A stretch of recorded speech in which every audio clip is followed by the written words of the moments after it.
Ready ready ready. Shanu भाई, पिछले लगभग 3 हफ्ते से शहर में औरंगजेब रहमतुल्लाह अलैह पर विधायक जितेंद्र आवाड़ द्वारा दिए गए विवादास्पद बयान को लेकर के काफी माहौल गरमाने की कोशिश की जा रही है। उन पर एफआईआर दर्ज कराने की लगातार अलग अलग राजनीतिक दल और कुछ संस्थाओं द्वारा और लोगों द्वारा मांग की जा रही है। और एक सवाल जो है सोशल मीडिया पर और पूरे शहर में लगातार उठाया जा रहा है कि राष्ट्रवादी कांग्रेस पार्टी में कई मुस्लिम नगर सेवक हैं, कई मुस्लिम पदाधिकारी हैं, लेकिन उन्होंने अब तक इस पर कोई मुंह नहीं खोला, उन्होंने कोई बात नहीं की। तो और इसी में उलमाओं को भी जोड़ा जा रहा है। तो उलमाओं का सवाल, मैं एक लंबा सवाल है, वो दूसरा मैं सवाल लूंगा आपसे, लेकिन पहला ये सवाल है कि अंतर्गत आप भी एक मुस्लिम है, रिचुअल जो है आप पूरी तरीके से पालते हैं, तो क्या इस मुद्दे पर आप जैसे नेताओं ने विधायक जितेंद्र आवाड़ जी से कभी कुछ इस पर चर्चा की, कुछ बात की उनके वक्तव्यों को लेकर? देखिए, सबसे बड़ी बात ये कि जो भी कुछ आज 2-3 हफ्ते से हो रहा है, हम लोग जिन लोगों को करते हुए देख रहे हैं वो कहीं ना कहीं एक तरीके से राजनीति का हिस्सा भी दिख रहा है। लेकिन मैं राजनीति के हिस्सों को हटा के एक पहलू जो आता है as a Muslim, as a एक सामाजिक न्यूट्रल आदमी, जो लोग सोचते हैं वो हिसाब से बोलूँगा। एक बात सबसे बड़ी बात ये कि कोई भी धर्म के ताल्लुक से, चाहे वो मुस्लिम हो या नॉन मुस्लिम हो, जिसके 4 मानने वाले हो, उनके बारे में भी हम कोई भी नेगेटिव टिप्पणी नहीं करना चाहिए, ताकि लोगों के भावनाओं को आहत ना पहुंचे। इसलिए मैं ये मानता हूं कि ऐसी कोई भी चीज़ जिससे रिलीजियस को धक्का लगे, हम जिस कॉन्स्टिट्यूंसी में, वो मुस्लिम बहुल इलाका है, और ऐसे में अगर उधर भी हम बोलते, जिस जगह पे एक हिस्ट्रिकल हिसाब से, राजा के हिसाब से देखेंगे तो औरंगजेब रहमतुल्लाह अलैह के बारे में कुछ अलग लोगों के बारे में सोचे, कुछ लोग पॉजिटिव सोचते हैं, कुछ लोग नेगेटिव सोचते हैं, लेकिन हम लोग जो सोचते हैं वो एक दीनदार, टोपी सिल के अपनी बादशाह को जिंदगी देने वाले बुजुर्गान दीन, उनके हिसाब से हमारी पूरी कम्युनिटी की छवि है। इसलिए हम इस बात को हमेशा से इनकार करते हैं और मानते भी नहीं जो कोई ऐसा कोई बात भी बोलता है। हम एकदम क्लियर मानते हैं कि वो एक बुजुर्गान दीन थे और उन्होंने अपनी ज़िंदगी का जो मकसद है वो टोपी सिल के अपने उन्होंने ज़िंदगी का बशर किए थे और एक नमाजी परहेज़गार इंसान थे। ये हमारा वली अल्लाह के ताल्लुक से उनके बारे में बुजुर्गान दीन है, ये हमारा एकदम क्लियर स्टैंड है। ये हमने बचपन में भी पढ़ा था, ये हमने हमारे दीन से भी पढ़ा। इसीलिए यही चीज़ हमने हमारे जो नेता है उनसे भी ये बात का विरोध जताया बाकायदा कि हमको ये सब चीज़ों के ऊपर बात नहीं करना चाहिए।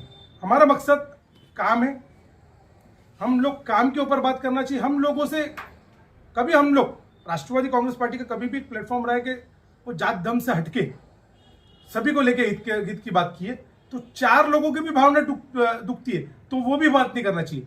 ये तो एक कम्युनिटी का मामला है और हमारी नज़र में तो वो एक रहमतुल्लाह अलैह मतलब थे और बुजुर्गान दीन थे और एक नेक नमाजी परहेज़गार थे। वो ताउम्र हमारी नज़र में वो वैसे ही रहे। तो इस मसले में जैसे आवाड़ साहब ने ये टिप्पणी की है और लोगों में नाराजगी है, तो उनकी तरफ से आप मतलब माफी मांग रहे हैं, मतलब माफी चाहते हैं? मैं एक बात मतलब बताता दुख जता रहे हैं इस बात। देखिए, मैं एक बात बताता हूँ, अगर आवाड़ साहब की तरफ से मुझे माफी मांगना है तो मैं अपनी कौम से 100 बार माफी मांगता हूँ।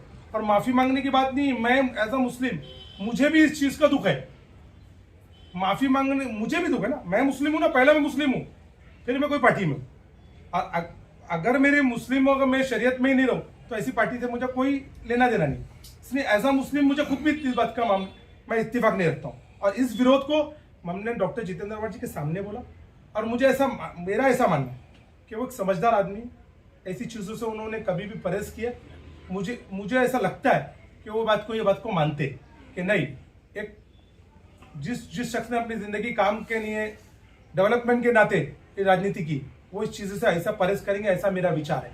और एक बात, सारी दुनिया के लोग, चाहे कोई भी बादशाह, पूरे लोग सभी मिलके भी ताकतवर एक तरफ हो जाए और अगर बोले कि इस्लाम में जिनको हम हीरो मानते, जिनको हम मानते, जिनके बारे में हमने हमारे बाप दादा से सुने, वो गलत है और इस्लाम गलत है और इस्लाम अमन परस्त नहीं है, तो वो सारी दुनिया के ताकतवर लोग एक तरफ भी हो जाए तो भी हम उससे मानते नहीं। जो इस्लाम में है वो इस्लाम का एक जेर बदर भी हट नहीं सकता, एक अल्लाह के मानने वाला जब तक इस दुनिया में। शानू भाई, शिकायत ये रही है कि आखिर इतनी देर से क्यों आया आपका स्टेटमेंट? ये देखिए, काफी गुस्सा, उसके बाद में भी उनका एक स्टेटमेंट और आया, किसी को हमदर्दी नहीं है, अपने बयान पर कायम हूँ, जो तारीख में वही कह रहा हूँ। तो इस चीज पे क्या कहेंगे? मेरी बात सुनिए ना, उनका मैंने 2 स्टेटमेंट सुना। एक तो ये कि उन्होंने जो बोला, फिर उसके बाद मैंने दूसरा स्टेटमेंट भी सुना जो उन्होंने अच्छा ही बात भी बताई, वैष्णव मंदिर के बारे में जो हाँ, अच्छा ही वैष्णव मंदिर को तोड़ा नहीं गया उनके कारण में, वो सब भी बताया गया। तो अब कौन सा क्या पहला आया उस पर मैं डिटेल नहीं जानता था। मैं एज अ मुस्लिम नुमाइंदा, एज अ मुस्लिम पर्सन ये इकरार करता हूं, और हमने अपने पक्ष के अंदर हमारे आला कमान हमें सभी लोगों को ये अपना बता दिया गया है कि ऐसी बातों से हमको बचना चाहिए और ऐसी बातें करना ही नहीं चाहिए जिससे किसी भी लोगों को आहत हो, चाहे वो 4 जन को मानने वाला नहीं हो। उनके मानने वाले तो एक बड़ा तबका है, उनका मानने वाला तो एक बड़ा तबका है जिसमें मैं भी हूं।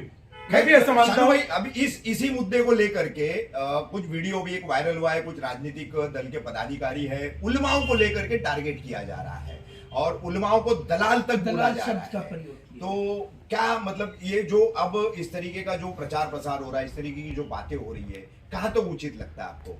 यही प्रॉब्लम हो रहा है ना, हम लोग जिनको इल्म के बारे में कुछ मालूम नहीं, हम कुछ जाहिल लोग, हम उन उलमाओं के बारे में टिप्पणी कर रहे हैं जिसके बारे में हमें कतई नहीं करना चाहिए। मैं आपके जरिए ये आग्रह करना चाहता हूँ और विनती भी करना चाहता हूँ, और मैं ये भी डिपार्टमेंट को भी बोलना चाहता हूँ कि देखिए, शहर में कोई भी अपने राजकारण के लिए उलमाओं को सोशल मीडिया के प्लेटफॉर्म पे, मीडिया के प्लेटफॉर्म में बदतमीजी ना करे।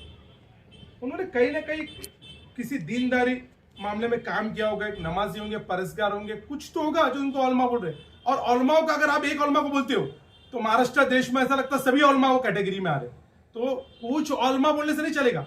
उलमाओं से अगर आपको शिकायत है, आप उनके खानका, मस्जिद, मदरसे में जाइए और उनको बोलिए कि आपसे हमको ये शिकायत है और उनसे जवाब लीजिए। लेकिन हम कोई भी उलमा को ऐसी टिप्पणी करें कि कोई भी उलमा को हम ऐसी टिप्पणी करें कि वो दलाल है, ये बहुत गलत बात है और इसकी निंदा करते। ऐसी कोई भी चीज नहीं होना चाहिए। और मैं आपको साफ बोल देता हूँ, मैं अपनी पार्टी से शुरुआत करना चाहता हूँ। मैं एनसीपी के लोगों के साथ सभी पक्ष के लोगों को बोलना चाहता हूँ कि प्लीज कोई भी लोग अपने उलमा कराम, पंडित, धार्मिक भावनाओं के प्लेटफॉर्म को इस्तेमाल ना करे पॉलिटिक्स के लिए। वो एक अलग चीज है, उसे पॉलिटिशियन के लाइन पे लाया ना जाए। हाँ, हर आदमी के कुछ उलमा, कुछ दीनदार, कुछ पंडित अलग अलग पार्टी के मानने वाले हैं हो सकते हैं, जिनका झुकाव हो सकता है, लेकिन वो एक पक्ष के नहीं होते, वो एक समाज के होते हैं और उनके लिए रिस्पेक्ट होती है। उनको अगर 400 लोगों ने भी उनके दिल में रिस्पेक्ट है तो वो 400 लोगों को रिस्पेक्ट कमाने के लिए, इल्म हासिल करने के लिए उनको काफी वर्ष लगे होंगे। मैं यही आग्रह करना चाहता हूं कि ये ऐसा होना नहीं चाहिए और डिपार्टमेंट को भी इसके ऊपर कड़ी नजर लगना चाहिए। अगर उलमा खामोश है तो उसका मतलब ये नहीं कि वो बुज़दिल है, वो इस शहर के वातावरण को खराब नहीं करना चाहते, इसलिए वो खामोश है। और आपके ऊपर, आपसे भी मेरी ये विनती है कि ऐसे लोगों को कम से कम प्रेस के माध्यम से भी समझाए कि सोशल मीडिया और प्रेस का डिपार्टमेंट प्लेटफॉर्म नहीं है। हम उलमाओं के ताल्लुक से टिप्पणी करें, आपको टिप्पणी करना है। अगर हमने आपके बारे में कुछ गलत बोला तो आप पॉलिटिकली टिप्पणी कीजिए, सामाजिक टिप्पणी कीजिए, लेकिन कोई भी धर्म के ताल्लुक से पंडित, उलमा, पादरी, कोई भी जमात के लोग, उनको प्लीज सोशल मीडिया और प्लेटफॉर्म पे ऐसी बेइज्जती ना करें। जिस तरह से उलमाओं का नाम सामने आया, चाहे वो एमआईएम पार्टी के लोग हों या और दूसरे लोग हों जो विरोध किए थे, उन्होंने सभी उलमाओं को नहीं कहा था। ऐसा उनका कहना था कि कुछ उलमा मैं वही बोल रहा हूँ जो सिर्फ एनसीपी के ही मेरी बात समझ रहे नहीं है और किसी दूसरे मामले में सामने नहीं आते। मेरी बात मैं आपको ऐसा मैंने शुरुआत में ये कह दिया कि आप समझिए, हम लोग कभी हम इस जगह पे रहते हैं तो मेरे से भी कोई बेचारे किन जगहों का, मदरसा मस्जिद वालों का मैंने काम किया हो, कोई अलग अलग काम किया तो वो इत्तेफाक रखते, लेकिन वो कोई पार्टी के नहीं होते। उलमा कोई पार्टी के नहीं होते। आप मेमोरेंडम तो देना चाहिए था ना, जो मेमोरेंडम दिया आप लोग अगर आप लोग NCP के वक्त पे आ सकते थे तो फिर औरंगजेब रहमतुल्लाह आप लोग अपनी पॉलिटिशियन के लिए उलमा को दलाल ना बोले। मैं ये बोलना चाह रहा हूं, एक 5 वक्त के नमाजी को भी दलाल मत बोले। अगर वो दिल्ली में इदारे से ताल्लुक रखता है, वो बाजू में बैठ गया तो वो एनसीपी का पदाधिकारी नहीं। आपको अगर बदतमीजी बोलना है, आप हमारे पक्ष के कोई लोगों को बोल सकते हैं, लेकिन आप उसमें उलमा को घसीटे नहीं। मैं इसकी निंदा करता हूं, वापिस बोलता हूं, और मैंने आपको पहले ही बोला इसकी शुरुआत मैं एनसीपी से चाहता हूं। तो इन पर मैं अपनी पार्टी से शुरुआत कर रहा हूं। कोई कार्रवाई होगी जिस तरीके से बोला है? मैं अपनी पार्टी से शुरुआत कर रहा हूं। मैं अपनी पार्टी के लोगों से शुरुआत करना चाहता हूं कि प्लीज उलमाओं के ताल्लुक से प्लेटफॉर्म ऐसा ना बनाइए ताकि हमारे उलमाओं की बेइज्जती हो। ये मैं अपनी पार्टी से बोल रहा हूं, अपनी शुरुआत में अपने से करवा रहा हूं, और फिर वो सबको होना चाहिए। लेकिन सानू भाई सवाल तो उठता है ना कि जब आप लोगों का मामला हुआ था, तमाम उलमा इकराम जो है आए थे, आंदोलन में शामिल हुए, आंदोलन खत्म कराए, लेकिन औरंगजेब रहमतुल्लाह अलैह का मामला आया तो कहीं कोई उलमा सामने नहीं आया, तो इस वजह से लोगों ने आप लोगों का मामला नहीं हुआ। इस शहर के अंदर 354 जैसे फर्जी मुकदमे अगर एक लोक प्रतिनिधि पे लगाए जाएंगे और उसको मिटाने के लिए कोई उलमा आ गया तो उसको कोई प्रॉब्लम नहीं होना चाहिए मिटाने के लिए। अगर ये शांतता रखने के लिए शहर में कोई उलमा आते तो उसमें कोई दिक्कत नहीं होना चाहिए। आज मैं ये चाहता, अगर समझिए एमआईएम, समाजवादी पार्टी, सभी पक्ष के लोग अगर धरने में बैठ जाते और उससे शहर का वातावरण खराब होता है और शहर के उलमा उनको भी अगर खत्म कराने जाए तो ये एक सुलह रबी वाली बात होती है। उलमा किसी पक्ष के नहीं होते। मेरी विनती है, पॉलिटिकल लोगों को आप बदतमीजी कीजिए, नगर सेवक को बोलिए, आप बड़े लीडरों को बोलिए, आप हमको बोलिए, हम उसका जवाब हमारे तरीके से दे देंगे। उलमा खामोश है तो उनको बेचारी खामोशों को उनकी बुज़दिली ना समझा जाए। एक भी शख्स जो है, एक भी उलमा को ना कोई उनके बारे में टिप्पणी करे, ना ही उनको पॉलिटिकली प्लेटफॉर्म पे उनको इस्तेमाल किया जाए। मैं वापिस बोल रहा हूं, इसकी शुरुआत मैं चाहता हूं एनसीपी से। शानू भाई, इस वक्त मुमरा के लोग जो नाराज है, उन लोगों को क्या मैसेज देंगे इस पूरे मामले में? देखिए, मुमरा के लोग नाराज है, मैंने यही नाराजगी हमने हमारे पार्टी के बड़े लीडर अवार्ड सब तक भी पहुंचा दी, और एक समझदार लीडर है, वो 354 दाखिल होने के बाद वो आहत है, कहीं ना कहीं वो थोड़े से दुखी है, और ऐसी उस मामले को लेके मुझे ऐसा लगता है, इसलिए उनके 2 स्टेटमेंट मैंने देखा, 2 स्टेटमेंट देखा, दोनों स्टेटमेंट देखा। कौन सा स्टेटमेंट पहले आया और बाद में आया इसकी पड़ताल मैंने नहीं किया, लेकिन मैंने दोनों स्टेटमेंट उनके सुना और लोगों ने भी सुने।